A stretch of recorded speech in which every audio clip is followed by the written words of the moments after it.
அனைவருக்கும் வணக்கம். வணக்கம் ப்ரொஃபசர். வணக்கம். அனைவருக்கும் விநாயகர் சதுர்த்தி வாழ்த்துக்கள். இன்று விநாயகர் கணபதி என்று சொல்லும்போது அழகான ஒரு தொந்தியுடன் அனைவருக்கும் ஒரு ஆசையான ஒரு வரத்தை தருபவர்.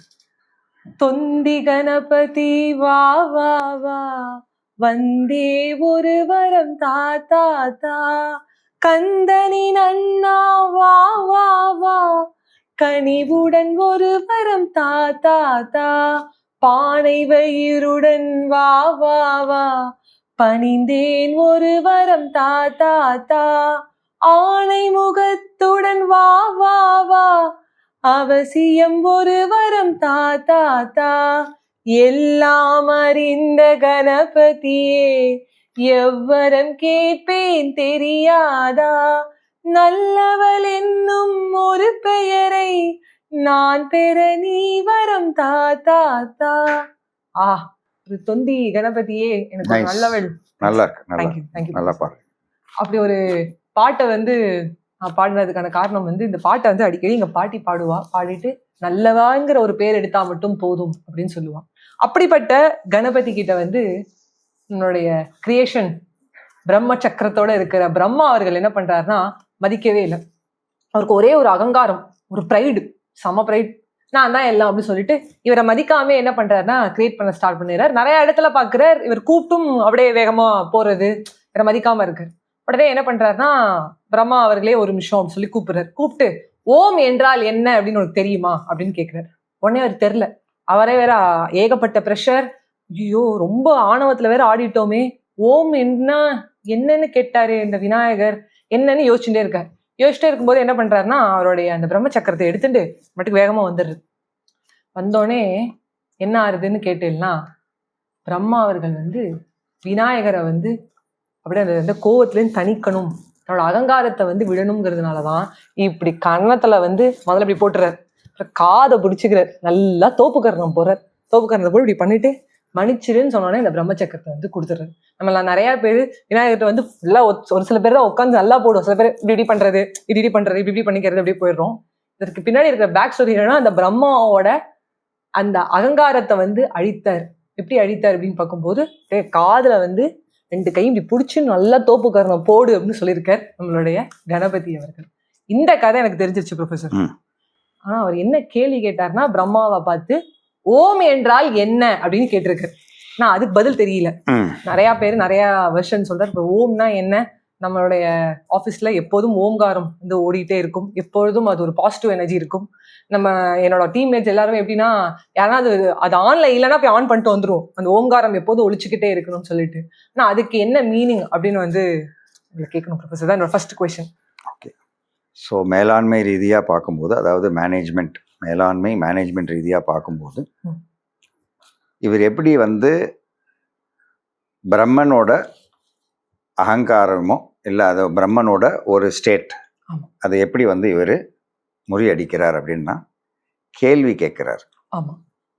ஸோ மேலாண்மையில் ஃபஸ்ட்டு இப்போ நீங்கள் கேள்வி கேட்ட மாதிரி கேள்வி கேட்கும்போது தான் ஒரு நியாயமும் பிறக்கும், சில கேள்விகளால் கலகமும் பிறக்கும், ஓகே, விடையும் கிடைக்கும்.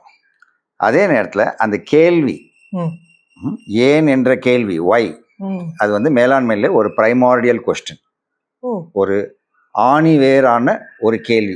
எல்லா கேள்விகளோட ஏன் என்ற கேள்வி ஒரு ஆணிவேர் கேள்வி. ஸோ பிரணவம்னா என்ன, அதாவது நீங்க சொல்லக்கூடிய ஓம், அது பிரணவம் அப்படின்னு சொல்லுவோம். சில பேர் பிரணவத்தை உச்சரிக்க மாட்டாங்க, ஏன்னா பிரணவம் ஓடிட்டு தான் இருக்கு. பிரம்மாண்டத்துல பிரணவம் ஓடிட்டு தான் இருக்கு. பிரணவம் ஒரு வைப்ரேஷன், அது நடந்துட்டு தான் இருக்கு, ஓடிட்டு தான் இருக்கு. அண்ட் பிரணவத்தை மந்திரத்தோட சேர்த்துக்கலாம். எந்த மந்திரம் எந்த ஸ்லோகத்தோட பிரணவம் சேர்த்துக்கலாம். You can suffix or even prefix. பிரணவத்துக்கு பிரணவம் மட்டும் கூட சொல்லிட்டு இருக்கலாம். மனோஜபம்னு பண்ணலாம் பிரணவம்.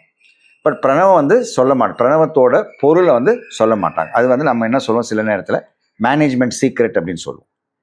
மேலாண்மை ரகசியம், மேலாண்மையில் இருக்கக்கூடிய ஒரு மேனேஜ்மெண்ட், டாப் மேனேஜ்மெண்ட்டோட ரகசியம் சில விஷயங்கள், அதை சொல்ல மாட்டோம். ஆனா முக்கியமான ஆட்கள் இப்போ பிரம்மா வந்து ரொம்ப முக்கியமான திருமூர்த்திலேயே ரொம்ப முக்கியம், தேவர்களில் அவர் பிரதான ஸ்தானம் இருக்கார், பிரஜாபதி கிரியேஷன் பண்றாரு. அப்போ அவர் வந்து அவசரப்படலாமா? ஓ, அவர் அப்படியே வந்து கூப்பிடும்போது என்னன்னு கேட்காம போகலாமா? இல்ல அவருக்கு வந்து அந்த டாப் மேனேஜ்மெண்ட் சீக்ரெட் பிரணவத்தோட பொருள் தெரியாம இருக்க முடியுமா? மறந்துடுறாங்க. சில நேரத்துல பெரிய பதவியில இருக்கும்போது சில உண்மைகளையும் சில ரகசியமும் மறந்துடுறாங்க, மறந்து செயல்படுறாங்க. அதனால அந்த இடத்துல விநாயகர் வந்து ஒரு வினை, ஒரு செக் வைக்கிறாரு. ஒரு வினை ஒரு அப்டக்கலை வந்து அப்டக்கல்னு பார்க்க வேணாம், அது ஒரு செக் பாயிண்ட், ஒரு பிரேக் மாதிரி. ஸோ பிரம்மதேவருக்கு அவர் கொடுக்கக்கூடிய ஒரு பிரேக், நெல்லு இதுக்கு தெரியுமா அப்படின்னு கேட்கும்போது மாட்டிக்கிறார். ஸோ இதுதான் ஒரு மேலாண்மை ஆங்கிளில் கொடுக்கக்கூடிய ஒரு இன்டர்பிரிட்டேஷன். சரிங்களா? அடுத்தது இதுக்கு பொருள் என்னன்னு கேட்டீங்க. பிரணவத்துக்கு பொருள் சொல்லும்போது தகப்பன் சுவாமி, அதாவது விநாயகரோட பிரதர், யங்கர் பிரதர், தம்பி, அவர் வந்து பரமசிவனையே கேட்குறாரு. எனக்கு தெரியலன்னு சொல்லும்போது, அப்போ நான் உனக்கு சொல்கிறேன். அப்போ சொல்கிறவன் வந்து ஆசான், கேட்குறவன் வந்து மாணவன், மண்டிட்டு கேளு அப்படின்றார். கேட்டுட்டு அப்போ கூட வந்து காதில் தான் பிரணவம் சொல்கிறாங்க. ஸோ பிரம்ம உபதேசம் போது கூட காதில் தான். ஸோ சில விஷயங்கள் வந்து சில சீக்ரெட், சில பாஸ்வேர்டு, ஒரு பாஸ்வேர்டு கொடுக்குறோம். இப்போ ஓம் என்பது ஒரு பாஸ்வேர்டு. அது வந்து சரியான முறையில் நீங்கள் இது பண்ணும்போது போர்ட்டல்ஸ் ஓப்பன் ஆகும். உங்களுக்கு வந்து சில அருள்கள், சில விஷயங்கள் வந்து ஓப்பன் ஆகக்கூடிய ஒரு வைப்ரேஷன் இருக்குது அதுக்கு. ஸோ அதை வந்து நம்ம வந்து அப்படியே பிரயோகம் பண்ணும்போது சும்மா அப்படியே எல்லாரையும் அப்படியே யதார்த்தமாக பண்ணுறதை விட அதுக்குரிய ஒரு வைப்ரேஷன், ஒரு மதிப்பு, ஒரு உள்ள அந்தரங்க உள்ளத்தோடு நம்ம தூய்மை தனத்தோடு அதை உணர்ந்தாலே போதும். பிரணவத்தை சொல்ல தேவையில்லை. நமோ நாராயணான்னு சொன்னாலே போதும், சிவாய நமன்னு சொன்னாலே போதும். அங்கே ஓம் வந்து அண்டர்ஸ்டுட். ஓம் வந்து எப்படின்னா, இப்போ நம்பர் சிஸ்டம் வச்சு நான் சொல்கிறேன். இப்போ நம்ம நம்பர் சிஸ்டம் 7, 6, 5 நீங்கள் நம்பர் எழுதுறீங்க. ஆனால் ஒரு விஷயம், நீங்கள் நம்பர் எழுதுங்க, நியூமரேட்டர் தான் பார்க்குறீங்க. ஆனால் ஒரு நம்பர் கீழே ஒரு டினாமினேட்டர் இருக்கு. Denominator by 1, denominator by 1, denominator by 1. எல்லா நம்பர் சிஸ்டம் கீழே ஒரு லைன் போட்டு கீழே 1 போடலாம். அந்த 1 இருக்கு. ஆனால் நம்ம அது இருக்கிறத வந்து நம்ம எப்படி மேத்தமேட்டிக்ஸ்ல வந்து ஒரு டைமும் நம்ம போட வேண்டிய அவசியம் இல்லை, தேவைப்பட்டா யூஸ் பண்ணிப்போம். அதே மாதிரிதான் பிரணவம் வந்து ஓம் வந்து யூஸ் பண்ண அது இருக்கு. நீங்க எந்த மந்திரம் எடுத்தீங்கனாலும் பிரணவம் வந்துடும் அதுல. அது இல்லாம AUM ஓம் அப்படின்னு சொல்லலாம், ஓம் அப்படியும் சொல்லலாம். நீங்க அந்த வேரியேஷனை கொண்டு வரலாம். ஓகே. ஸோ அது அந்த வேரியேஷன்ஸ் வரும்போது இது 3 சிலபிள் வருது, AUM. அப்போ எப்படி எடுத்துக்கலாம்? நீங்கள் திரிமூர்த்தி, படைக்கும் கடவுள் பிரம்மா, உயிர் காக்கும் கடவுள் விஷ்ணு, மறுபடியும் உருவாக்கக்கூடிய கடவுள், அழித்து மறுபடியும் பிரம்மனிடம் உருவாக்குற தன்மையை வந்து கொடுக்கக்கூடிய கடவுள் வந்து மகேஸ்வரன், சிவபெருமான். அப்படி எடுத்துக்கலாம். இல்லை அந்த AUM இப்படி கூட எடுத்துக்கலாம். ஆத்மன், பரமாத்மன். ஆத்மன் வந்து மஜ்ஜ, அதாவது மெட்டீரியல் வேர்ல்டில் இருக்கக்கூடிய மெட்டீரியல் மேட்டராக மாறுது உயிரின் மூலமாக. அப்போ AUM, அந்த உயிர் வந்து எம்மையும் யூ வந்து எம்மையும் ஏயும் லிங்க் பண்ணுறது. இப்படி கூட எடுத்துக்கலாம். கரெக்டு தான். ஸோ இதில் பொருள் வந்து நம்ம வந்து தேடுறதை விட, அதாவது நம்ம வார்த்தைகள், இப்போ வந்து நான் தமிழ் யூஸ் பண்ணுறேன், கொஞ்சம் இங்கிலீஷ் யூஸ் பண்ணுறேன், இந்த வார்த்தைக்கு வந்து ஒரு அளவுகோல், ஒரு லிமிட்டேஷன் இருக்குது. ஆனால் பிரணவத்துக்கு கிடையாது. அது பிரணவத்துக்கு கிடையாது. ஸோ பிரணவத்துக்கு வந்து ஒரு மீனிங் கொடு அப்படின்னு கேட்கும்போது இது வந்து டிக்ஷனரியில் இருக்கக்கூடிய வார்த்தை கிடையாது.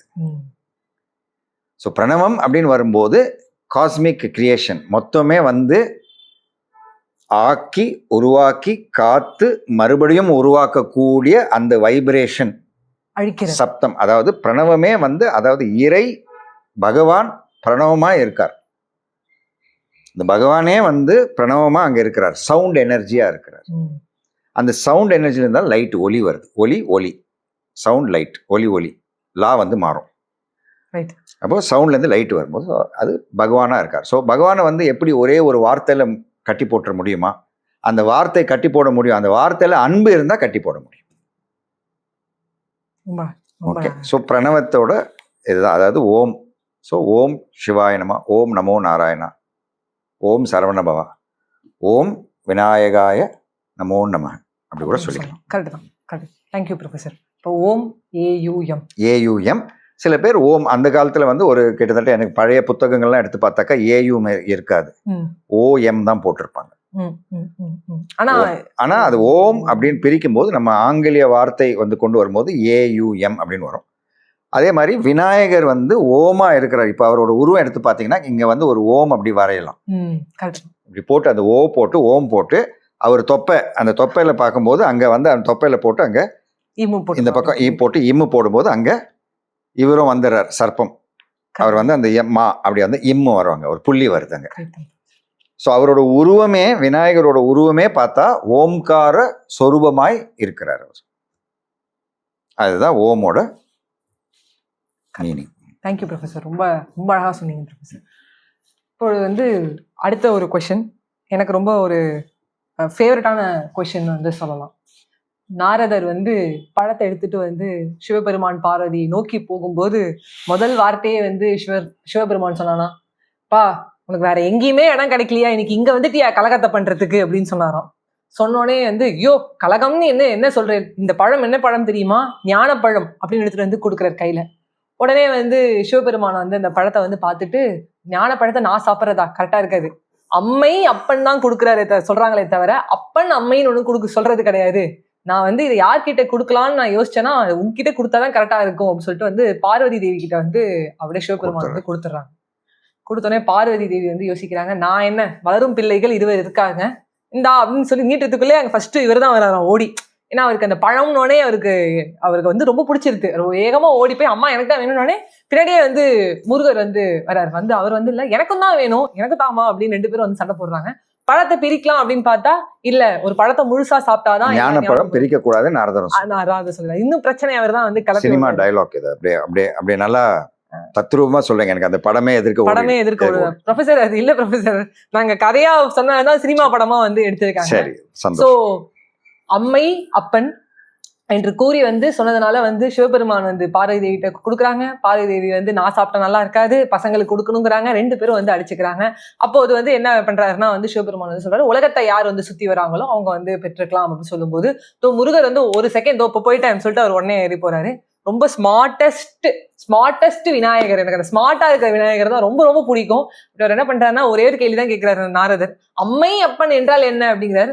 உலகம்னு அர்த்தம், உலகம்னா அம்மை அப்பன்னா உலகம் தோ போறா அப்படின்னு சொல்லிட்டு ஒரு சுத்துறாரு, ஆசீர்வாதம் வாங்கிக்கிறாரு. அப்படியே வந்து அதை எடுத்து அந்த பழத்தை வந்து வாங்கிட்டாரு. அவரும் வந்து நடந்து வராரு. முருகர் வந்து பார்த்துட்டு அவருக்கு ஒரு கோபம் வர வருது. மூத்த பிள்ளை தான் வந்து செல்ல பிள்ளை, இளைய பிள்ளை வந்து எடுப்பார் கைப்பிள்ளைன்னு நீங்க வந்து முடிவு பண்ணிட்டீங்க, எனக்கு முடிவாயிடுச்சு அப்படின்னு சொல்றாரு. இப்போ வந்து இந்த முருகரை வந்து நோக்கி வந்து அவையாரும் போறாங்க.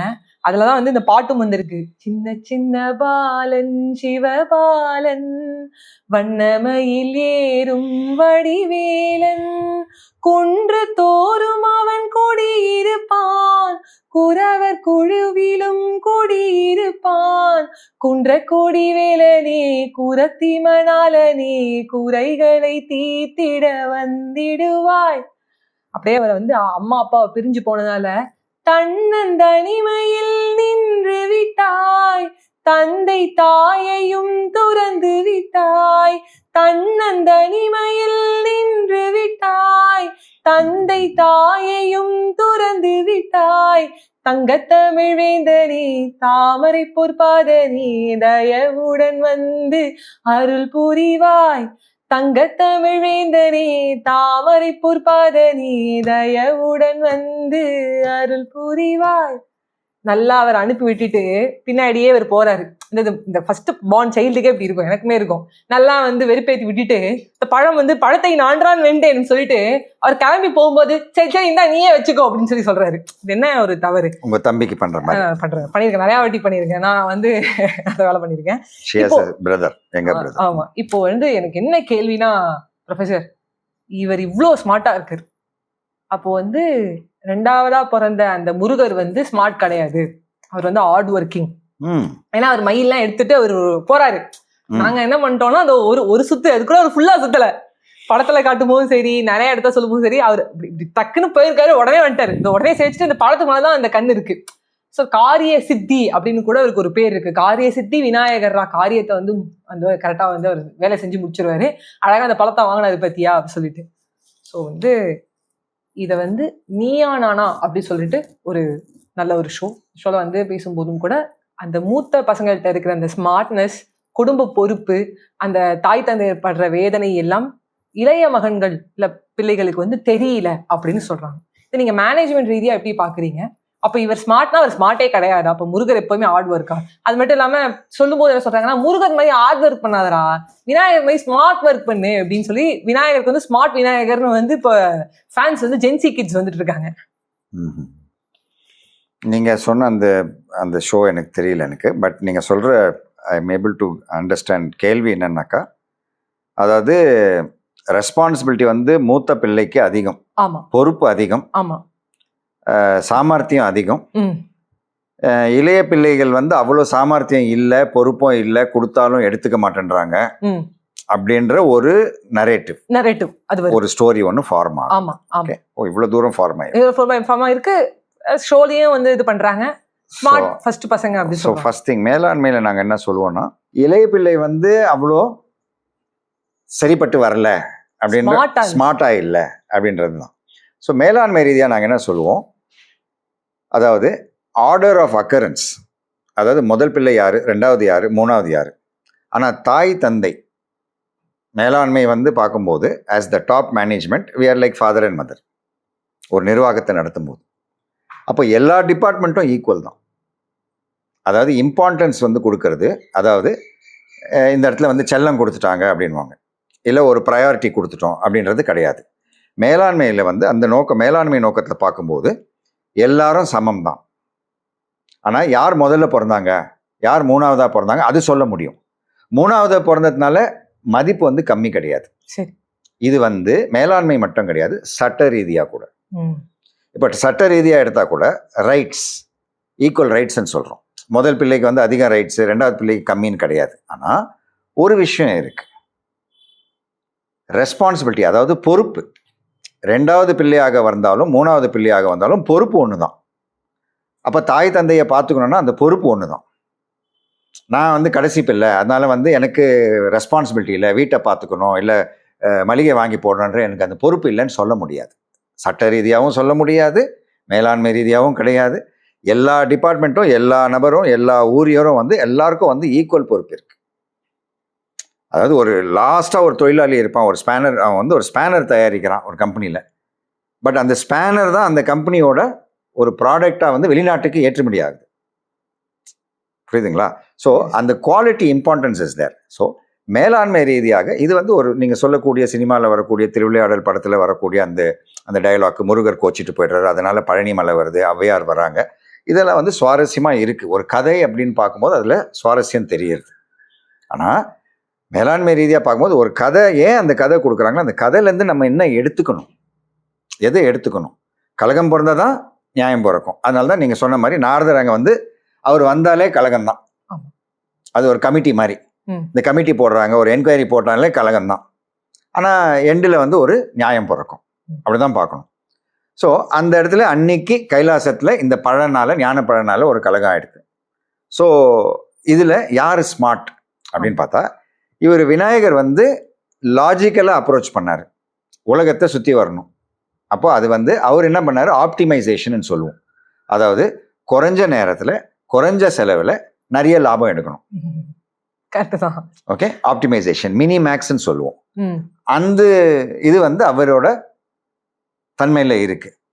முருகர் வந்து வேகம், முருகர் வந்து ஆப்ரேஷன்ஸ். அவர் வந்து தளபதி இல்லையா, தேவர்களை கொண்டு போயிட்டு அவரு அசுரர்களை வீழ்த்துறாரு இல்லையா, அவர் வேகம் ஜாஸ்தி. அப்போ வேகம் போது அவர் ஆப்ரேஷன்ஸ், அவர் என்ன எடுக்கிறார், லிட்ரல் ஆஸ்பெக்ட். முருகர் ஒன்றும் தோத்து போடலாங்க. முருகர் தோத்து போயிட்டு விநாயகர் வென்ற மாதிரி கிடையாது. ஏன்னா விநாயகர் சாப்பிட்டா முருகர் சாப்பிட்டா, அதாவது ஒரு பாட்டும் வரும். அந்த பாட்டு வந்து விநாயகனே ஒரு பாட்டு ஒன்று இருக்கே, அந்த நல்ல பாட்டு அது. அதில் அந்த அடி ஒன்று வரும். அந்த அடி வந்து I try to Singh that song whether I can, நான் ட்ரை பண்ணுறேன். விநாயகனே வினை தீர்ப்பவனே வேத முகத்தோனே ஞான புதல்வனே, அந்த பாட்டில் அதுக்கு அடுத்த அடி வரும். உமாபதியே உலகம் என்றாய், ஒரு சுற்றினிலே வலமும் வந்தாய், கணநாதனை மாங்கனியை உண்டாய், கதிர்வேலவனின் கருத்தில் நின்றாய். ஓகே, கதிர்வேலவனின் கருத்தில் நின்றாய். நான் இப்படிதான் புரிஞ்சுக்கிட்டேன். நாங்கெல்லாம் கொஞ்சம் எனக்கு வந்து கொஞ்சம் தமிழ் கொஞ்சம் இடிக்கும், பட் மேனேஜ் பண்ணிடுறேன். அதாவது யாருன்னா சிரிச்சா கூட பரவாயில்ல, உச்சரிப்பு இவ்வளவுதான் வரும் எனக்கு. சரி, அப்போ கதிர்வேலனோட கருத்துல வந்து நிக்கிறாரு அங்க. அப்போ கதிர்வேலன் யாரு, விநாயகர் யாரு அப்படின்னு பார்க்கும்போது எல்லாமே ஒரு ஃபேமிலி தான். அப்ப அண்ணன் வந்து பழம் சாப்பிட்டா என்ன, இல்ல கடிச்சிட்டு ஒரு கொடுத்தா என்ன, நான் வாங்கி சாப்பிட மாட்டேன்னா? ஔவையாருக்கே கேட்டாரே, சுட்ட பழம் வேணுமா சுடா பழம் வேணுமான்னு கேட்ட முருகர் வந்து விநாயகர் கிட்ட கோச். அப்போ மேலாண்மை என்பது என்னன்னாக்கா, மக்கள் கிட்ட வந்து சில கதை சொல்லும் போது மக்கள் வந்து கேள்வி கேட்கணும், மக்கள் வந்து சிந்திக்கணும். இது ஏன் இப்படி சொல்றீங்க, இதுல இருந்து வேற ஏதாவது உட்கருத்து இருக்கா அப்படின்னு கேட்கணும். அதுக்காக தான் இத்தனை கதைகள். அந்த கதையை அப்படியே எடுத்துட்டு குடும்பத்துல சண்டை வந்துடுச்சு, அவங்க பிரிஞ்சு போயிட்டாங்க, அவர் ஒன்றும் வேண்டாம் ஆண்டியா போயிட்டாரு, இதோட போய் நின்றுட்டாரு பழனியில, அதனால இப்படி வந்ததுன்ட்டு அங்கேயே நீங்க வந்து நிறுத்திக்கிறீங்க. நீங்க எல்லாருமே வந்து கேரம் போர்ட்ல ரெட்டு போட்டுடுறீங்க, ஃபாலோ போட மாட்டேன்றீங்க. இல்ல சார், அந்த அதை வச்சுதான் நாங்க நிறைய கதைகளும் எடுக்கிறோம். கரகாட்டக்காரன் படத்துல கூட 2 படம் வேணும் கடை எடுங்க. அப்போ விநாயகரும் முருகரும் வந்து செப்பரேட் ஆகல. அதே நேரத்தில் அதே நரேட்டிவை வந்து நீங்க ஓட்டுனீங்கன்னாக்கா என்ன ஆகும்? அப்போ என்ன ஆகும்? ஏதோ இந்த நரேட்டிவ் போடுற மாதிரி ஒரு ஒரு ஒரு ஒரு சர்ச்சை வரும், இது வரும். அப்போ வந்து ஃபேவரட்டிசம், ஃபர்ஸ்ட் சைல்டுக்கு ஃபேவரட்டிசமே, இல்லை ரெஸ்பான்சிபிலிட்டி எல்லாம் மூத்த பையன் தான் எடுத்துக்கிறான். ஒரு ஒரு ஒரு ஒரு ஒரு ஃபிலிம் எடுத்து பார்க்குறோம் இல்லையா, ரஜினிகாந்த் மூவி, அதை பார்க்கும்போது தர்மதுரை, அப்போ அவன் மூத்த பையன், அவன் தான் எல்லாரையும் பார்க்குறான், தம்பிகள் வந்து நன்றி கெட்டங்களா இருக்குது அப்படின்னு பார்க்கும்போது, இதெல்லாம் வந்து ஒரு கதையாக பாருங்க. அந்த கதையை வந்து உங்கள் வாழ்க்கையில் வந்து எடுத்துக்காதுங்க. எப்படி வாழக்கூடாது அப்படின்னு பார்க்கறதுக்கு ஒரு கதை, எப்படி வாழணும் அப்படின்றதுக்கும் கதை தான். ஸோ மேனேஜ்மெண்ட், மேலாண்மையிலையும் நிறைய கதைகள் உண்டு. ஸோ இந்த பழக்கதையில் விநாயகர் வந்து ஸ்மார்ட்டு, முருகர் ஸ்மார்ட் இல்லை அப்படின்றத வந்து மேலாண்மை ரீதியாக நம்ம அப்படி சொல்ல மாட்டோம். ப்ரொடக்ஷனில், ஆப்ரேஷனில் நிறைய வேலை செய்கிறாங்க. ஆனால் ஃபினான்ஸ் டிபார்ட்மெண்ட்டில் உட்காரும்போது அவ்வளோ வேலை இல்லை, அவ்வளோ ஓட தேவையில்லை, அவ்வளோ வந்து சரீர செயல் இல்லை, ஆனால் புத்தி வந்து செயல்படணும். அப்போ புத்தியும் சரீரமும் செயல்படணும். இன்ஃபேக்ட் நான் இன்னொரு அடி போயிட்டு சொல்வேன், முருகர் வந்து அங்கே உலகத்தை சுற்றி வரலன்னா விநாயகர் வந்து அந்த பழத்தை வாங்கியிருக்க முடியாது. அவர் அங்கே சுத்தத்தோட்டு தான் இவர் இங்கே பழம் வாங்கினார். முருகரும் விநாயகர் கூட சேர்ந்து சுத்தினாக்கா முடியாது இல்லையா? ஸோ இந்த இடத்துல கருத்தை தான் பார்க்கணும். அதாவது என்னோட பதில் வந்து சாட்டிஸ்ஃபேக்டரியா இருந்தா சாட்டிஸ்ஃபேக்டரின்னு சொல்லுங்க, இல்ல தொடர்ந்து கேள்வி கேள்வி. இல்ல ப்ரொஃபசர், நான் தான் யோசிச்சுட்டு இருக்கேன். தொடர்ந்து நீங்க சர்ச்சை பண்ணலாம், நீங்க கேள்வி கேட்கலாம், மேலாண்மையில அது உண்டு. நான் என்ன யோசிச்சேன் அப்படின்னு கேட்டீங்கன்னா, நான் எதிர்பார்த்தது வந்து இவர் ஸ்மார்ட், அவர் ஸ்மார்ட் இல்லை அப்படின்னு நினைச்சேன். பட் நீங்க ரொம்ப அழகாவே சொல்லிட்டு, அவர் வந்து ஆபரேஷன் சைட்ல இருக்காரு, அவர் அப்படி பண்ணத்தோடு தான் இவருக்கு. ஏன்னா ஆப்பர்ச்சுனிட்டி காஸ்ட்னு ஒன்று இருக்கு. அந்த ஆப்பர்ச்சுனிட்டி காஸ்ட் நடக்கணும் அங்க, அது நடந்தாதான். ஸோ பழம் இவர்கிட்ட வந்தாதான் அந்த கதை முடியும். ஸோ இவர்கிட்ட அந்த பழம் வரணும், இவர் லாஜிக்கலா அந்த பழத்தை ஃபர்ஸ்ட் எடுக்கணும். அதனாலதான் கதிர்வேலனின் கருத்தில், கதிர்வேலனோட கருத்திலேயே வந்து நிற்கும் போது, அப்ப கதிர்வேலன் யார் இவருக்கு? தம்பி தான். அப்படின் போது வெரி ஓன் தான். ரொம்ப நல்லா இருக்கு ப்ரொஃபசர். ஸோ ப்ரொஃபசர், ரெண்டாவது கொஸ்டின் நான் கேட்டுட்டேன். இப்போ 3வது கொஸ்டின் வந்து ரொம்ப எனக்கு ரொம்ப நாளாவே யோசிச்சுட்டு இருக்க கொஸ்டின். இப்போ வந்து பயங்கர வெயிட்டான இருக்காரு, என்ன சொல்லலாம்னா ரொம்ப வந்து ஸ்மார்ட்டாகவும் இருக்காரு. அண்ட் ஆனால் அவருடைய வாகனம் மட்டும் ஏறி ரொம்ப சின்னதா இருக்கு. ஏன் ப்ரொஃபசர்? இம்பாசிபிள், அதாவது முடியாத செயலை முடியும் அப்படின்ற காட்டுறாரு. அதாவது இம்பாசிபிள் மேட் பாசிபிள். ஒரு யானை வந்து ஒரு மூஞ்சோர் மேல உட்காந்துட்டு சவாரி பண்ணுது அப்படின்னாக்கா இது வந்து ஏத்துக்க முடியுமா?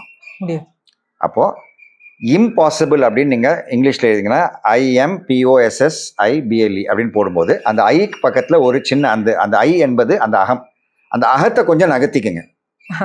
அந்த அகத்தை கொஞ்சம் நகர்த்திட்டீங்கன்னாக்கா இம்மு தெரியும். ஐயை நகர்த்திட்டீங்கன்னா I am possible, என்னால முடியும். இது ஒரு கருத்து. ஓகே, ஒரு எலி மேல இவர் சவாரி பண்றாரு, அப்ப இது முடியும் அப்படின்றது உதாரணம், அதை எடுத்து காட்டுறாரு அவர். அதே நேரத்தில் இந்த எலி யாரு அப்படின்னு வரும்போது 2 விதமான கதைகள் இருக்கு. ஒன்று அந்த அசுரன், மூஷிக அசுரன் வந்து அவன் வந்து அப்புறம் வதம் ஆகும்போது அவன் வந்து கேட்டுக்கிறான், நான் உனக்கு வாகனமா இருக்கணும்னு ஆசைப்படுறேன், தொண்டு செய்யணுன்றது. இன்னொரு கதையும் இருக்கு, அது நீங்க எடுத்து சொல்லலாம். ஓகே, ஸோ இதுதான் மூஷிகாசுரனோட அந்த அந்த வாகனத்தோட பொருள். ஓகே, வேற ஏதாவது இருந்தா நீங்க இல்ல எனக்கு கேட்கலாம். இது மேனேஜ்மெண்ட் ரீதியா நீங்க எப்படி பாக்குறீங்க ப்ரொஃபசர்? மேலாண்மை ரீதியா பார்க்கும்போது எவ்ரிதிங் இஸ் பாசிபிள். ம்.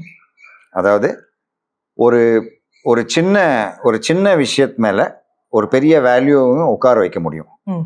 பட் அந்த இடத்துல தாங்கிறது யாரு?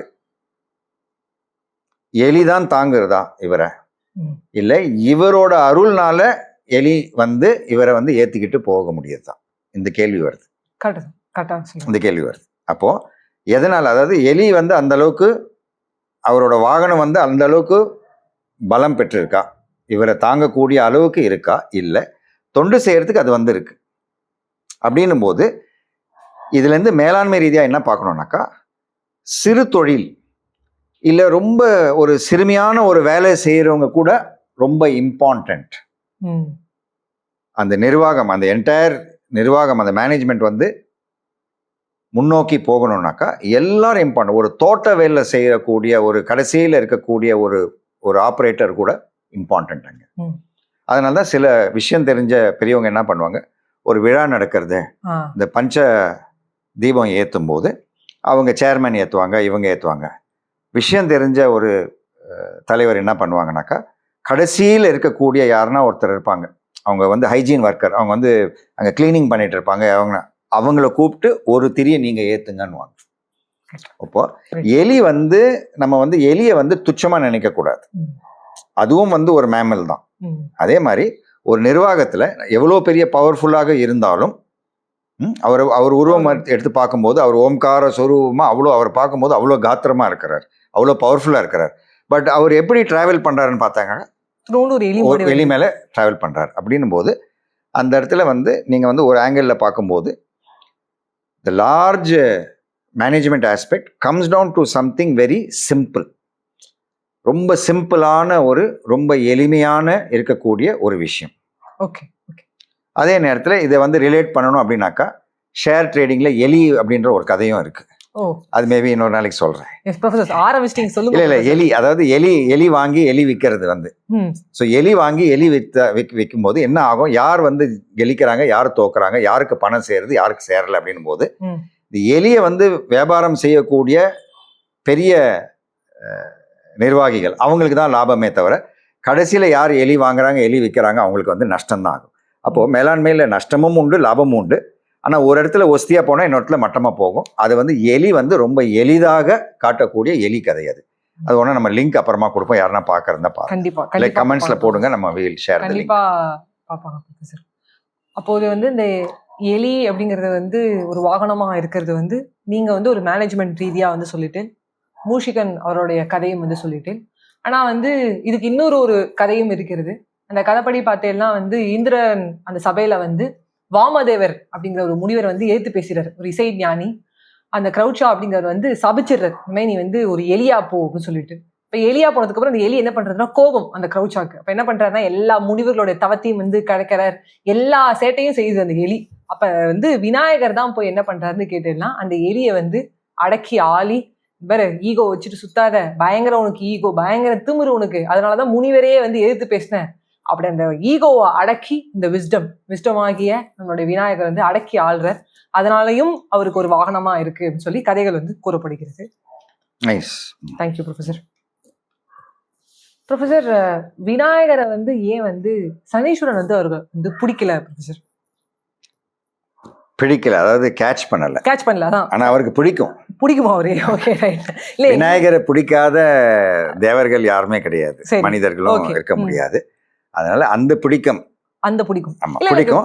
பட் அவர் வந்து சனீஸ்வரன் வந்து விநாயகர் மேல அவரோட இன்ஃப்ளூயன்ஸ், அவரோட தன்மையை வந்து திணிக்க முடியல, அந்த இடத்துல வந்து போட முடியல முழுசா. அதாவது 7.5 நாட்டு சனி வந்து எல்லாரையும் பிடிக்கும். ஆமா. பட் சில காட்ஸை வந்து பிடிக்கிறது இல்லை, பிடிக்க முடியாது. அதுல பாத்தீங்கன்னாக்கா ஹனுமன், ஆமா சரியா, பெருமாள், ஓகே, அதே நேரத்துல ஐயப்பன், விநாயகர். இல்ல ஒரு 7.5 நாள் அது கூட அவர் பிடிக்காம எப்படி அனுப்பினாரு? ஏன்னா அனுமன் சொல்லும் போது சனீஸ்வரன் மேல வந்து ஒரு கல் எடுத்து வச்சதா கதை சொல்றாங்க. இப்ப விநாயகருக்கு வந்து என்ன பேக் ஸ்டோரி இது? அது பேக் ஸ்டோரி எப்படின்னாக்கா ரொம்ப அழகா சொல்லலாம். ம். நீங்களே கொடுத்துட்டீங்க க்ளூ. பேக் ஸ்டோரி அப்படின்னும் போது பேக் பின்னாடி கதை ஸோ தானே. பேக்னாக்க பின்னாடி முதுகுல வந்து இது ஒரு விளையாட்டா பசங்களுக்கு சொல்லக்கூடிய ஒரு கதை தான் அது. ம். அவர் பிடிக்க வரும்போது ஏதோ ஒரு காரணத்தை காமிச்சு, நான் எங்க அம்மா கிட்ட சொல்லலை, ம். நீ கூட்டுன்னு போகணும் இல்லை பிடிக்கணும்னாக்கா எங்க அம்மா கிட்ட சொல்லணும் இல்லையா, ம். அதனால எங்க அம்மா கிட்ட நான் சொல்றேன். ம். பட் சொல்லும்போது எப்படி அந்த கதை வருது எனக்கு சரியா ஞாபகம் வரல. கொஞ்சம் ஹெல்ப் மீ வித் தட். அதான் அவர் என்ன சொல்றாருன்னா, எங்க அம்மாட்ட காட்டுறேன், ஆனா நீங்க போய் முதுகுல ஒரு நிமிஷம் இன்று போய் நாளை வா, நாளை வரேன்னா, ஆமா இன்று போய் நாளை வரேன் அப்படின்னு முதுகுல பேக்ல எழுதிடு அப்படின்னு சொல்லும்போது, இவரும் போய் அம்மாக்கு காமிக்கிற மாதிரி போயிட்டு வந்துட்டோன்னே அந்த முதுகை காட்டும் போது, இன்று போய் நாளை நீ எழுதியிருக்க இல்லையா போ அப்படின்றாரு. ஸோ சனீஸ்வரன் வந்து ரிட்டர்ன் ஆயிடுறாரு. அடுத்த நாள் வரும்போது மறுபடியும் பேக் காட்டுறாரு. நீ என்ன எழுதுன இப்ப பாத்துக்கோ. இது வந்து ஒரு நாளும் ஒரு 7 நாளைக்கு நடக்கிறது. 7 8வது நாள் வரும்போது அதான் முடிஞ்சு போச்சே, அவரே அழிக்க சொல்லிடுறாரு. நீயே அழிச்சிட்டு நீ தான் 7 நாள் முடிஞ்சு போச்சு, இப்ப நீ பிடிக்கிற டைமும் முடிஞ்சு போச்சு, நீ கிளம்பு அப்படின்னு ரொம்ப சாமர்த்தியமா விநாயகர் வந்து ஒரு பிளே பண்ணிடுறாரு. இதை வந்து மேலாண்மை ரீதியா எப்படி பார்ப்போம்? Sometimes we call it as delaying tactics. Delay டாக்டிக்ஸ்னா சில விஷயங்களை வந்து தள்ளி போடுறது. அதாவது சில வேலையை வந்து இப்பவே முடிக்கணும், சிலது வந்து டைம் இருக்கா நாளைக்கு பார்த்துக்கலாம், சிலது அப்படி செய்யணும். அதாவது எல்லாரும் என்ன நினைச்சிட்டு இருப்பீங்க, ப்ரோகாஸ்டினேஷனே கூடாது, ப்ரோகாஸ்டினேஷன் ஈவில், ப்ரோகாஸ்டினேஷனா தள்ளி போடுறது, அதனால தான் வந்து நாங்கள் தோத்தே போகிறோம் அப்படின்னு எல்லாரும் நினச்சிட்டு இருக்கீங்க. இது வந்து ப்ரோகாஸ்டினேஷன் அப்படின்னா பச்சை மிளகா மாதிரி, சில நேரத்தில் வந்து தேவைப்படுது, மேலாண்மையில் வந்து நாங்கள் யூஸ் பண்ணுவோம். ஆனால் பெரும்பாலும் வந்து ப்ரோகாஸ்டினேட் பண்ண மாட்டோம். எதை வந்து இமீடியட்டாக முடிக்கணுமோ முடிச்சிடுவோம், அதுதான் மேலாண்மை. ஆனால் சில விஷயங்கள் வந்து நேரம் காலத்தினால ஒரு டைம் பாஸ் ஆகிறதுனால அது வந்து ஆறி போயிடும். அந்த யுக்தி, அந்த டாக்டிக்கை வந்து விநாயகர் வந்து பிரயோகப்படுறாரு. அதாவது இது எப்படி சொல்லணும்னா, ஒரு பாலிசி, ஒரு டிலே பாலிசி நாங்கள் கொடுப்போம், ரிஃபண்ட் கொடுப்போம், ஆனால் 15 நாள் கழிச்சு கொடுப்போம். இந்த ரிஃபண்ட் வரும் 1 மாதம் கழிச்சு வரும்.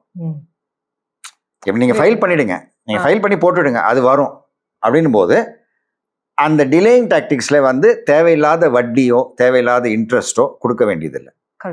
இது மாதிரி இருக்கு. அதே நேரத்தில் சில பிரச்சனைகள் வருது, சரி இந்த பிரச்சனை இப்போ பேசிட்டோம், அடுத்த வாரம் வாருங்க, அதுக்கு அடுத்த வாரம் ஒரு 3 மாதம் ஆயிடுச்சுனாக்கா அதில் வந்து அந்த வேகம் இருக்காது. ஆரம்பத்தில் இருக்கக்கூடிய வேகம் வந்து டிமாண்டிங் ஃபோர்ஸ் வந்து இருக்காது. ஸோ நாள் ஆக ஆக சரி ஸ்ட்ரைக் அப்பா எடுத்தால் போதும், வேலைக்கு விட்டா போதும், ஸ்ட்ரைக்கை எடுத்துருவோம், லாக் அவுட் எடுத்துருவோம் அப்படின்னு ஆகிடும். ஸோ இது வந்து டிலேயிங் டாக்டிக்ஸ். ஸோ விநாயகர் வந்து ரொம்ப அழகாக இதை வந்து காட்டுறாரு. இன்று போய் நாளை வா, நீயே தான் எழுதியிருக்க, நீயே தான் அந்த பாலிசி கொடுத்துருக்க, அதனால் பார்த்துக்கோ. 7வது நாள் வந்து அவர் அழிக்க சொல்லிட்டு, அதான் முடிஞ்சு போச்சே டைமு, இப்போ என்ன பண்ண போகிறேங்க அப்படின்னு ரொம்ப அழகாக. Is a great leader, great manager. Correct தான்.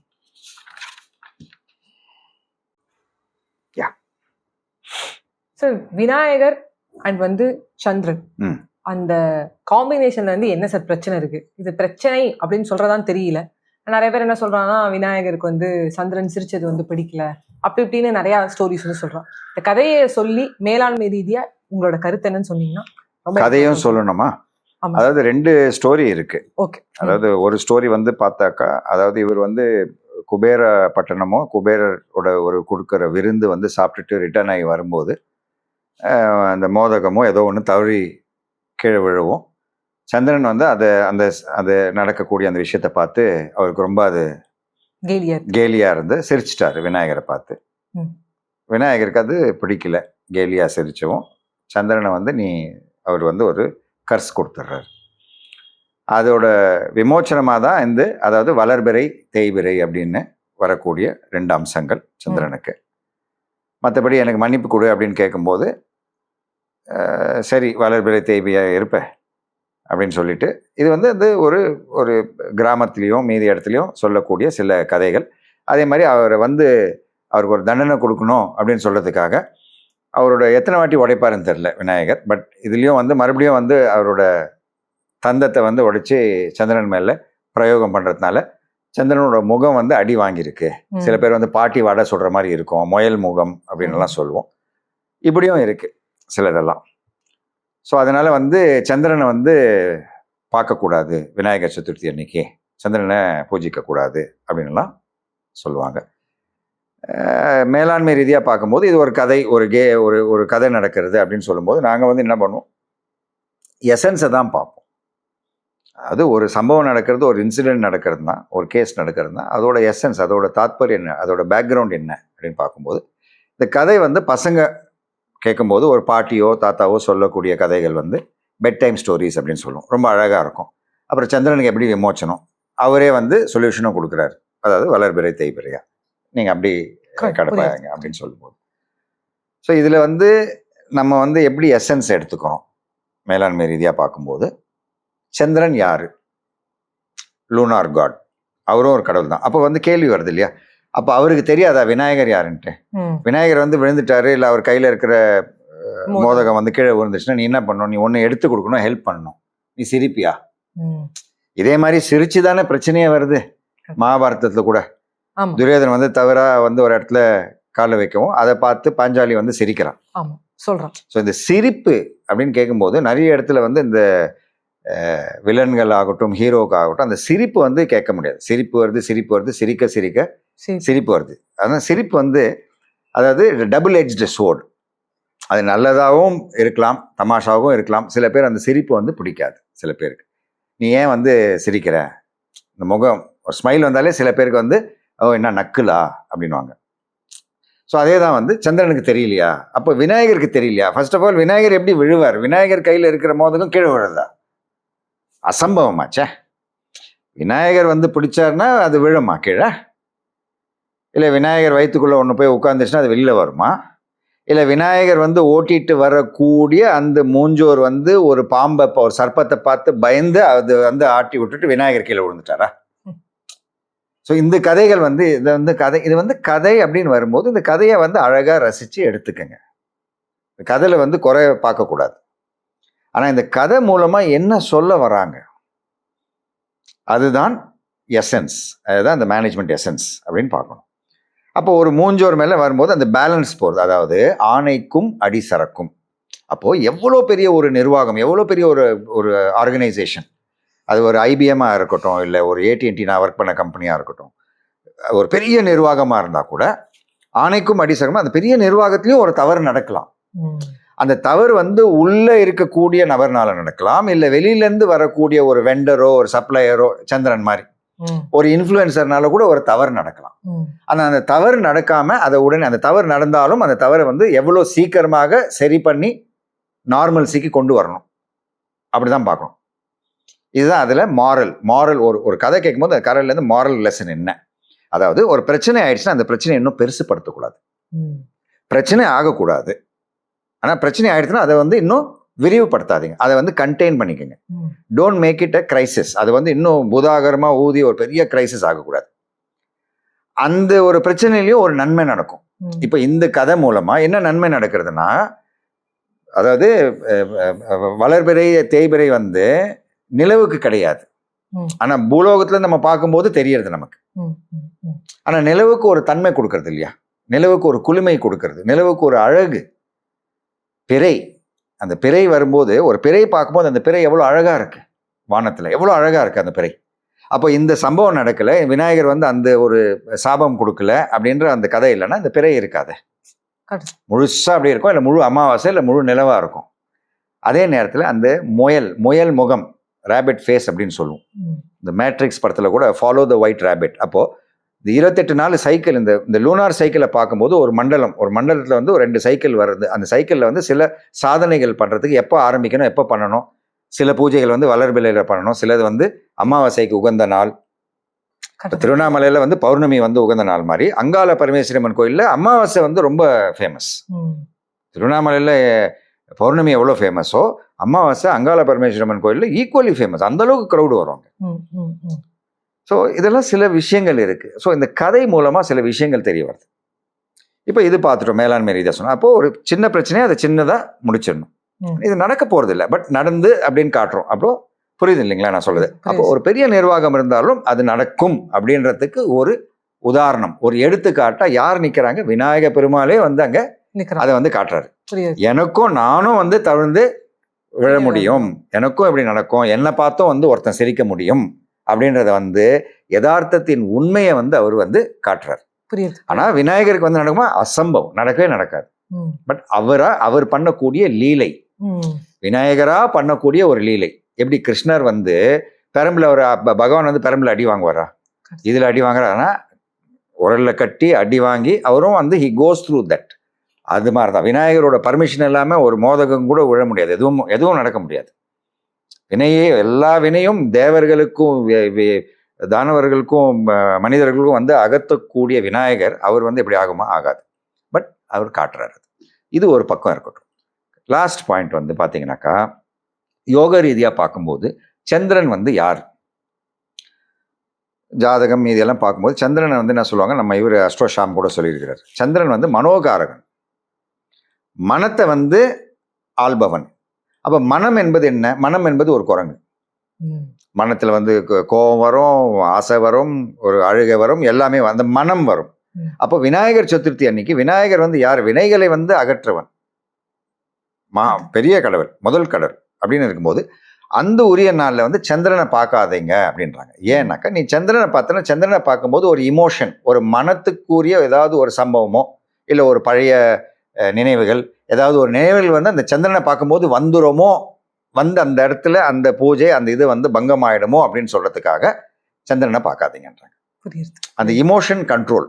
அந்த ஒரு நாள் விநாயகர் சதுர்த்தி அன்னைக்கு அந்த ஒரு நாள் வந்து சந்திரனோட அழகை பார்த்து ரசிக்கிறதோ, இல்லை சந்திரனை பார்க்கும்போதே ஒரு மனம் சில உணர்வுகள் வந்து ஏற்படும். எத்தனை கவிதைகள் இருக்கு, எத்தனை இதெல்லாம் இருக்கு அப்படின்னும் போது அந்த இடத்துல விநாயகர் சதுர்த்தி சந்திரன் வந்து கட்டு. அப்போ எங்கன்னா உன்னோட மனம் ஃபுல்லா பக்தியில இருக்கணும். விநாயகனே வினை தீர்ப்பவனே அப்படின்னு சொல்லிட்டு விநாயகரை நோக்கி ஃபுல் ஒரு பக்தியோட இருக்கக்கூடிய ஒரு நாள் விநாயகர் சதுர்த்தி. ரொம்ப அழகா அதுக்காக தான் பார்க்கக்கூடாது, அதுக்காக தான் சந்திரனை கொஞ்சம் லிமிட்ல வைக்கிறது. கரெக்ட் தான் ப்ரொஃபஸர். ரொம்ப அருமையான ஒரு கதையை சொல்லியிருக்கீங்க ப்ரொஃபஸர், ரொம்ப தேங்க்யூ. இந்த கதை சொல்லும் போதே வந்து எனக்கு என்ன தோன்றுறதுன்னா, இவரை வந்து சார்ந்து வணங்கினா எல்லாரோட பிரச்சனைக்கும் வந்து தீர்வு வந்து கிடைக்கும்.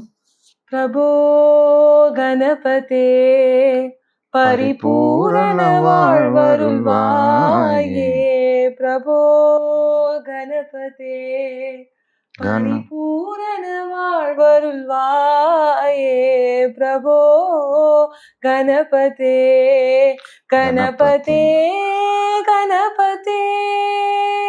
சார்ந்து வணங்கி துதி பாடி ஆடி உந்தன் சன்னதி சரணடைந்தோமே, உந்தன் சன்னதி சரணடைந்தோமே.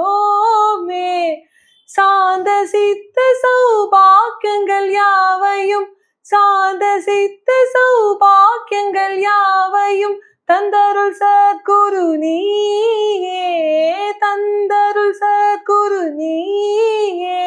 பிரபோ கணபதே பரிபூரண வாழ்வருள்வாயே, பிரபோ கணபதே கணபதே கணபதே. இவ்வாறு இந்த கணபதி சார்ந்து வணங்கி துதி பாடினால் வந்து எல்லா பிரச்சனைகளும் வந்து தீர்ப்பார். அடுத்த என்னுடைய ஒரு கொஷின், ஒரு அழகான ஒரு கதை, இந்த கதையோடு சேர்ந்த ஒரு கொஷின் வந்து இருக்கு. நிறைய பேர் என்ன சொல்லுவோம்னா, விநாயகர் தனியா இருக்கார், பிரம்மச்சாரி, சித்தி புத்தி விநாயகர் அப்படின்னு ஒரு சில பேர் சொல்லுவா. அப்படிப்பட்ட அந்த விநாயகருக்கு பின்னாடி சித்தி புத்தி விநாயகர் வந்து ஏன் கல்யாணம் நின்றார் என்ன அப்படின்னு சொல்லி ஒரு சின்ன ஒரு கதை. ஒரு நாள் வந்து கங்கை நதி கரையில வந்து விநாயகர் வந்து தியானம் பண்ணிட்டு இருக்கும் போது துளசி வந்து இவருடைய அழகலை வந்து மயங்கி என்னை கல்யாணம் பண்ணிக்கிறியா அப்படின்னு சொல்லி கேட்டிருக்கேன்.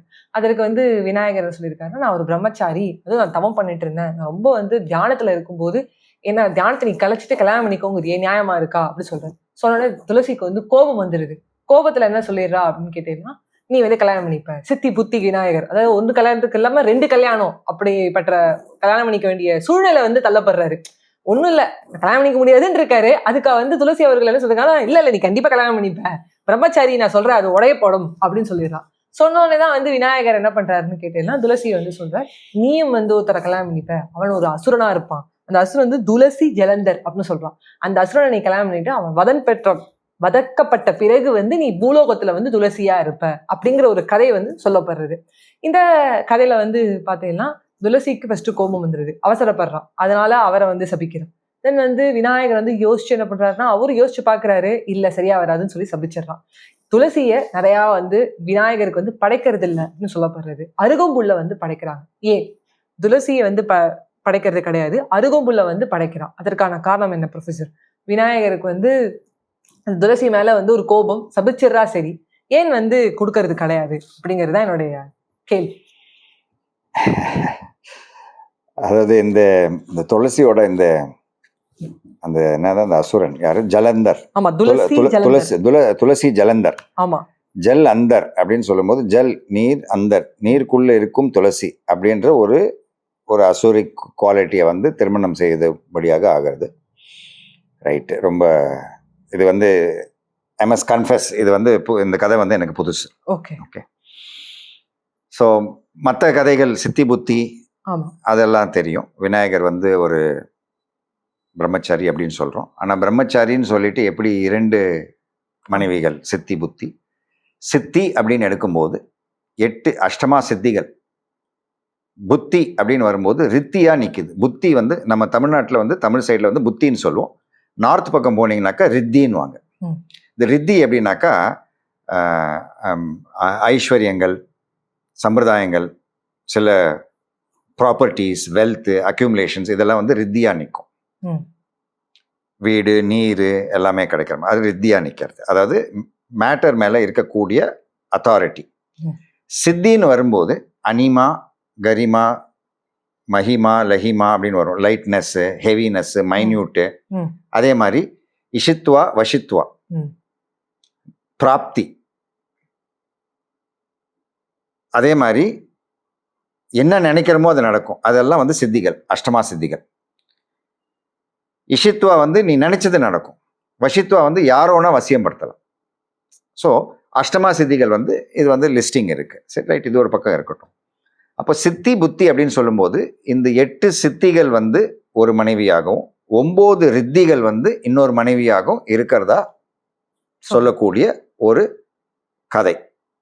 அப்போ எப்படி சித்தி வந்து எப்படி ஒரு மனைவியாக முடியுமா அப்படின்னாக்கா, இது வந்து அதுதான் வந்து நம்ம சனாதன தர்மத்தில் நம்ம வந்து பார்க்கக்கூடிய தாத்பரியம், பார்க்கக்கூடிய ஃபிலாசபி. அதாவது நேரிட்டு சொல்லலாம், கோடிட்டு சொல்லலாம், மறைமுகமாக சொல்லலாம், சொல்லாம சொல்லலாம். சில விஷயங்கள் வந்து சொல்ல தேவையில்லை. எப்படி பிரணவத்துக்கு நீங்க கேட்ட மாதிரி சில விஷயங்கள் சொல்ல தேவையில்லை. It is understood. ஸோ இது அத்தனையுமே மேலாண்மையில் இருக்கு. சில விஷயங்கள் சொல்லுவோம், சில விஷயங்கள் சொல்ல மாட்டோம். சில விஷயங்கள் சொல்லுவோம் ஆனால் செய்ய மாட்டோம். சில விஷயங்கள் செய்வோம் ஆனால் சொல்லியிருக்க மாட்டோம். சில விஷயம் சொல்ல தேவையில்லை நான் செய்வோம். சில விஷயம் சொல்லவும் மாட்டோம், செய்யவும் மாட்டோம். ஆல் காம்பினேஷன்ஸ் வந்து இறங்கக்கூடிய அந்த தன்மை. அதே தன்மை வந்து தெய்வத்துக்கிட்டையும் வந்து நம்ம பார்க்கலாம், புவனத்திலையும் பார்க்கலாம்.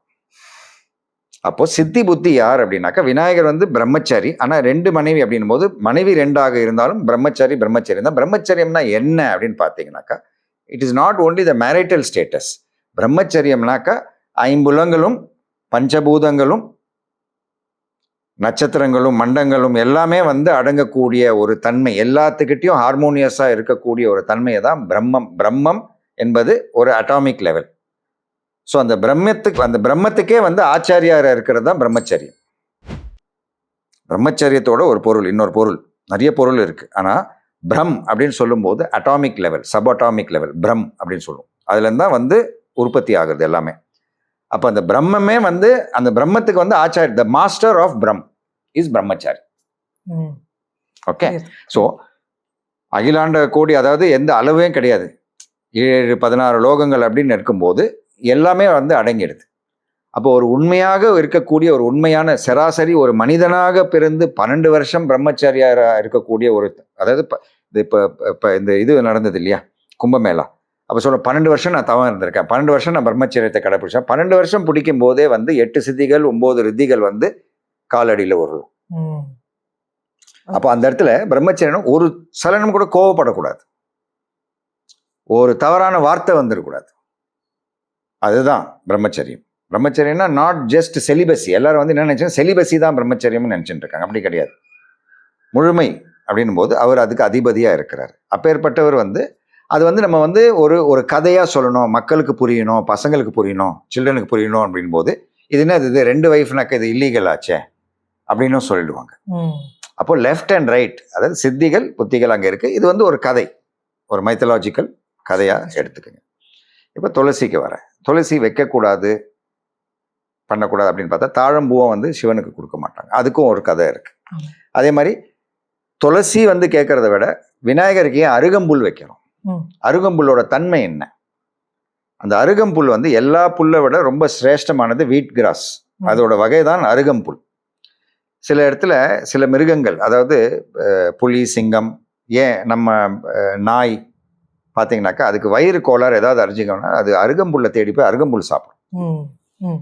அந்த அருகம்புல்லுக்கு வந்து அவ்வளோ தன்மை இருக்கு. வயிற்றோட என்ன விதமான ரோகம் இருந்தாலும் அதை வந்து நிவர்த்தி பண்ணும். அதே மாதிரி பீச் பக்கம் போனீங்கன்னா வாக்கிங் போனால் அருகம்புல் ஜூஸ் கேட்பாங்க. அந்த அருகம்புல் ஜூஸ்ல என்ன தன்மைனாக்கா ஆர்கானிக் ஸ்ட்ரக்சர், அருகம்புல்லோட ஆர்கானிக் ஸ்ட்ரக்சரும் மனிதனோட ரத்தத்தோட ஆர்கானிக் ஸ்ட்ரக்சரும் ஆல்மோஸ்ட் 85-95% க்ளோஸ். அப்போ ரத்தத்தை வந்து அது சுத்திகரிக்கு. It purifies your blood. அதே மாதிரி யானை அப்படின்னு பார்க்கும்போது ஒரு யானை வந்து என்ன, அது பாவம் பழம் சாப்பிடும், இதை சாப்பிடும். ஆனால் முக்கால்வாசி சாப்பிட்றது புல்லை தான் சாப்பிடும். அது வந்து இது கேட்கல, வேற எதுவும் கேட்கல. ஸோ அந்த புல்லுகளே வந்து அருகம்புல் வந்து விசேஷம். அதோட தன்மை, அதாவது மெடிசினல் குவாலிட்டிஸ் மட்டும் இல்லை, எல்லாரும் வந்து எடுத்துக்க முடியும். மிருகமே சாப்பிடுது, மனிதர்களும் நம்ம யூஸ் பண்ணிக்கிறோம். வியாதியை குணப்படுத்துறது. சில அக்யூப்ரெஷர் சில புக்கில் வந்து என்ன சொல்கிறாங்க, அந்த அருகம்புல் ஜூஸ் அவ்வளோ தன்மை நல்ல தன்மை இருக்கிறதுனால அது கேன்சரையே கொஞ்சம் கண்ட்ரோல் பண்ணும் அப்படின்னுலாம் இருக்குது சில விஷயங்கள். ஸோ அப்பேற்பட்ட ஒரு அருகம்புல்லை வந்து நம்ம வந்து விநாயகருக்கு வந்து படைக்கிறோம். இது டிக். ஓகே. துளசி ஏன் அப்படின்னும் போது இந்த கதையை எடுத்துக்கலாம். ஆனால் சில நேரத்தில் பூ கட்டும்போது சில துளசியும் சேர்த்து வச்சு கட்டுறாங்க. அதே மாதிரி துளசி வந்து யூஸ் பண்ணக்கூடாது அப்படின்னு கிடையாது. அவர் வந்து துளசி மேலே வந்து எந்த துவேஷமோ எதுவும் கிடையாது அவருக்கு. ஆனால் பெருமாளுக்கு வந்து துளசி தான் போடும். ஆமாம். அப்போது உங்கள் பூஜை ரூமில் வந்து விநாயகர் ஒரு பக்கம் இருக்காங்க, பெருமாள் ஒரு பக்கம் இருக்காங்க, தாராளமாக துளசி போட்ட ஒரு நீரில் வந்து ஒரு பஞ்சாவிரத்து நீரில் வந்து துளசி போட்டு துளசி நீர் வச்சுக்கலாம். அங்கே ஒன்றும் தவறு இல்லை. விநாயகர் வைக்கிறதுனால அது வைக்கக்கூடாதுன்னு கிடையாது. அது எப்போவுமே வந்து விநாயகர் வந்து அந்த மாதிரி is a very friendly god, very happy god. அவர் எல்லாமே சந்தோஷம், அவர் எப்பவுமே ஜாலி தான். தொந்தி கணபதி அவர் தொப்பை பார்த்தீங்கன்னாலே அந்த புத்தருக்கும் ஒரு லிங்க் இருக்கும். அந்த தொப்பை தடையே அவர் சிரிப்பு வந்து நீங்கள் நம்ம ஏன் தோப்பகரணம் போடுறோம் இப்படி குட்டு போட்டுட்டு தோப்பகரணம் போடும்போது அவரை சிரிக்க வைக்கணுமா. இது இன்னொரு கதையும் இருக்கு. மகாவிஷ்ணுவோட சக்கரத்தை எடுத்து உள்ள முழுங்கிட்டாராம். இது இன்னொரு கதை வரும், பசங்களுக்கு சொல்லக்கூடிய கதை. கொடுன்னா கொடுக்கலையா அவர். அப்போ குட்டியாக இருந்தாராம். குட்டியாக இருந்துட்டு அவர் நான் தரமாட்டேன், வாயை திறந்து கொடுறான்னு கேட்டால் கொடுக்கலையா அவர். அப்போ என்ன பண்ண, ஏதாவது பண்ணுங்க, அப்போ தான் அவன் சிரிப்பான், சிரிச்சாதான் வாயிலேருந்து அது சக்கரம் வெளியில் வரும்னு சொல்கிறார். அப்போ பெருமாள் வந்து என்ன பண்ணார், சரி குழந்தைய சிரிக்க வைக்கணுமே, அப்போ என்ன பண்ணி இப்படி பண்ணி இது பண்ணிட்டு தோப்பகரணம் போடும்போது சிரிச்சாரா இவர். ஹாஹான்னு சிரிக்கும் போது சக்கரம் வெளியில் வந்துச்சு. இது இன்னொரு கதை, கிராமப்புறங்களில் இந்த கதை சொல்லுவாங்க. ஸோ அந்த தோப்பகரணம் போடுறதா இதோட சிக்னிஃபிகன்ஸ் என்னன்னு பார்த்தீங்கன்னாக்கா, இப்போ கூட நல்ல ஸ்குவாட் பண்ணுறோம். இப்போ எல்லாருமே போயிட்டு ஸ்குவாட்ஸ் போடுறீங்க, இத்தனை ஸ்குவாட்ஸ் தோப்பகரணமும் ஒரு ஸ்குவாட் தான். பட் இந்த ரெண்டு இடத்துல வந்து ப்ரெஷர் கொடுக்கும்போது செரிபிளமும் அந்த இமோஷ்னலும் மெமரியும் வந்து ப்ரெஷர் கொடுக்கும்போது it creates a pressure point, அதாவது அக்யூப்ரெஷர் பாயிண்ட். அந்த நர்வ் எண்டிங்ஸை வந்து ஸ்டிமுலேட் பண்ணுறது. இதில் ஸ்குவாட் போடும்போது ஹெல்த் இம்ப்ரூவ் ஆகும் ஒருத்தருக்கு. ஸோ துளசி வந்து வைக்கக்கூடாது அப்படின்னு கிடையாது. இது மேலே ரொம்ப இந்த கதையை வந்து ரொம்ப நம்பி துளசி கொடுக்கக்கூடாதுன்னு நினைக்கிறவங்க ஃபாலோ பண்ணுங்க. அப்படி பூஜை ரூமில் வந்து இருக்கும்போது ஒரு 2 துளசி இப்படி வந்துடுத்து விநாயகர் பக்கம் வந்துடுத்துனாக்கா அது ஒன்று எனக்கு தெரிஞ்சு அது வந்து ஒன்று மனசு, அதாவது மனசு ரீதியாக பார்க்கும்போது, அன்பு ரீதியாக பார்க்கும்போது பகவான், அதாவது நீங்கள் அன்பாக இருக்கும்போது நீங்கள் வந்து அவர் வந்து புல்லு கொடுத்தா கூட நான் எடுத்துக்கிறேன் அப்படின்னு சொல்லக்கூடிய ஒரு பகவான். ஓகே. துளசியும் வந்து ஒரு மகா அவசதம். அது இதனால வந்து விநாயகரை வந்து வேண்டுறவங்க விரும்புகிறவங்க விநாயகர் வழியில் வரவங்க வந்து துளசியை வந்து வெறுத்துடக்கூடாது. அவரும் வந்து வெறுக்கல. கதையிலையும் நீங்கள் சொன்ன கதையிலையும் அவர் வெறுத்துடல, அனுகிரகம் பண்ணுறாரு, அவ்வளோதான். ரொம்ப ரொம்ப அருமையான ஒரு கதை ப்ரொஃபஸர். ரொம்ப அழகாக வந்து சொன்னீர். ஸோ பார்த்துட்ருக்க நேயர்கள் அனைவருக்கும் என்னுடைய பணிவான வணக்கங்கள். அனைவருக்கும் வந்து விநாயகர் சதுர்த்தி வாழ்த்துக்கள். எந்த கேள்வியாக இருந்தாலும் கமெண்ட் செக்ஷன் வந்து போடுங்க. ஏதாவது டவுட்ஸ் இருந்தாலும் இல்லை உங்கள் வெர்ஷன் ஆஃப் ஸ்டோரி நான் இது கேட்டிருக்கேன் அப்படின்னாலும் கண்டிப்பாக வந்து கமெண்ட்ல வந்து ஷேர் பண்ணுங்கள். தேங்க்யூ. அனைவருக்கும் நன்றி. நன்றி, வணக்கம். ஜெய் ஸ்ரீ கணேசன்.